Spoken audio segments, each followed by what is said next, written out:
खबरदार अगर तू दरवाजे से निकली आला हजरत इमाम अहले सुन्नत मुजद्दिद दीन मिल्लत मेरे आला हजरत से किसी ने पूछा था कि हजरत जी बीबी नात पढ़ सकती है? फतावा रज़विया की 14वीं जिल्द, बीबी मिलाद पढ़ सकती है? मिलाद। आला हजरत ने फरमाया अगर बीबी मिलाद पढ़ रही हो, नात पढ़ रही हो और उसकी आवाज गैर महरम के कानों तक जा रही हो, फरमाया उसे सवाब नहीं होगा, उसे हराम काम करने का गुनाह दिया जाएगा। बीबी को मना है, वो नात की आवाज भी औरत का ही नहीं पड़ता, दीन में तो औरत की आवाज का भी पड़ता है। दीन में तो औरत की हजरत सैयदा ज़ैनब, हजरत फातिमा की वो लख्ते जिगर जो मैदान करबला में इमाम हुसैन बराबर की शरीक रही सैयदना इमाम हुसैन के साथ। याह्या बिन मोइन कहते हैं मैं 15 साल तक हजरत ज़ैनब का पड़ोसी रहा हूं। 15 साल। घर बराबर होता है ना, बंदा बीबी देख ही लेता है। वो बीबी कभी पर्दा डाल के जा रही है दवाई लेने, कभी नजर आ ही जाती है। कहते 15 साल में सैयदा फातिमा की बेटी का पड़ोसी रहा हूं, मैंने कभी बुरके में छुपी हुई ज़ैनब भी नहीं देखी। बुरके में छुपी हुई ज़ैनब भी कभी नहीं देखी। हजरत अब्दुल्ला बिन जाफर तैयार जनाबे अलीउल मुर्तजा के भाई थे, उनके बेटे के साथ इनका निकाह हुआ था, बीमार हो गई। तो हजरत अब्दुल्ला कहने लगे ज़ैनब चल तुझे हकीम के पास ले जाऊं, तबीब के पास ले जाऊं। तो हजरत ज़ैनब कहने लगी आप जाइए मेरा हाल बता के दवाई ले आइए। तो हजरत अब्दुल्ला जाफर तैयार कहने लगे शरीयत में गुंजाइश है डॉक्टर के पास जाने, हकीम के पास जाने की गुंजाइश है, तू चलती क्यों नहीं? तो हजरत ज़ैनब कहने लगी शरीयत में गुंजाइश तो है पर अब्दुल्ला मेरी मजबूरी ये है कि मैं फातिमा की बेटी हूं। शरीयत में गुंजाइश तो है पर मेरी मजबूरी ये है कि मैं हुसैन की बहन हूं। शरीयत में गुंजाइश है पर मैं हसन की बहन हूं।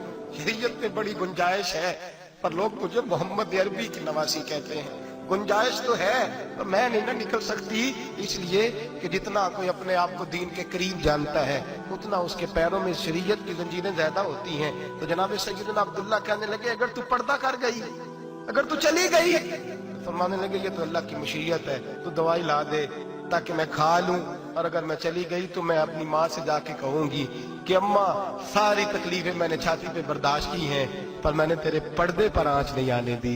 मेरे भाई ये उसवा नूर है, ये उसवा हसना है, ये हमें सिखाया जा रहा है। मेरे हबीब करीम की बीवियों का ये हाल था। बीवियों का अपने घर के आंगन में हजरत आयशा सिद्दीका, हजरत सौदा जनाब अफसा अपने सेन में जब बैठती थी ना तो दीवार की तरफ मुंह करके बैठती थी, दीवार के साथ लग के दीवार की तरफ।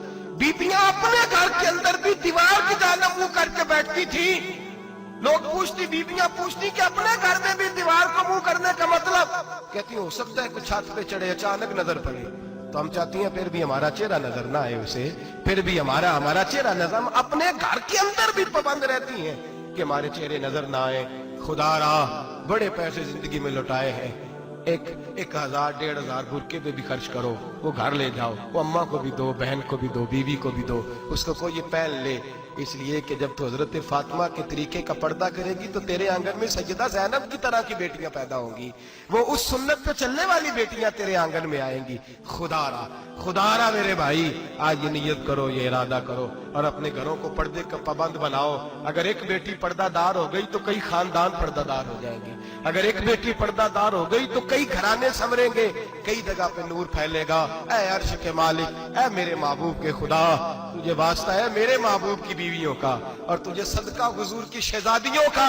ऐ अल्लाह इतना करम बरसा, इतनी रहमत बरसा कि मेरे वतन की बेटियां और मेरे वतन की माएं बहनें बच्चियां ये समझ जाए कि हमारी निजात सिर्फ हजरत फातिमा के बुरके में है, हजरत आयशा के पर्दे में है, सैयदा खदीजतुल कुबरा के हिजाब में है। अल्लाह करे ये समझ जाए और ये जब भी सजदा करें तुझसे हयाई मांगे, ये तुझसे जब भी सजदा करें ये तुझसे अपने लिए चादर ततहीर और पर्दा तनवीर ही मांगे।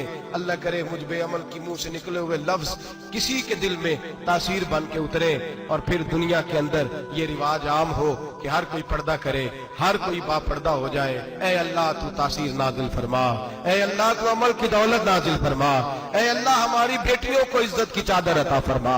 हमेशा मिदहत खैरुल अनाम में गुजरे, दुआ है ये उम्र दरूद सलाम में गुजरे।